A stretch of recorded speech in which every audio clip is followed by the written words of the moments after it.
Сёлета ў сям'ю Брэсцкага дзяржаўнага тэхнічнага універсітэта прыйшло каля 1300 першакурснікаў. У прыярытэце IT-спецыяльнасці. Конкурс на некаторыя з іх на бюджэтную форму навучання дасягнуў 5 чалавек на месца.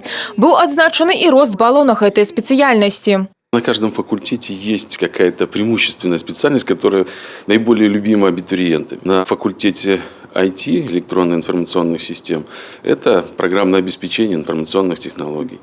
На машиностроительном факультете абитуриенты выбирают автомобильные специальности, обеспечивая высокие проходные баллы и конкурсы. Экономический факультет очень хорошо представлен специальностью логистика, которая в этом году также очень была популярна. З крокам у студэнцкае жыццё былых вучняў павіншавала кіраўніцтва універсітэта і шэраг гасцей. Сярод іх і выпускнік БРДТУ, галоўны архітэктар Брэста Миколай Уласюк. Наверное, знаменательно, что ваше поступление в год тысячелетия. В этот год построены были и сдаются уникальные объекты, такие как Западный обход.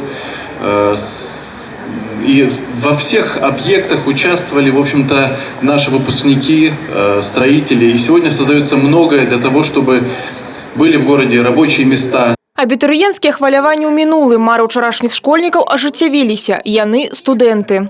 Я поступил на промышленное гражданское строительство, настроен учиться и учиться каждый день, то есть стараться добиваться всего наилучшего, чтобы стать одним из лучших инженеров-строителей.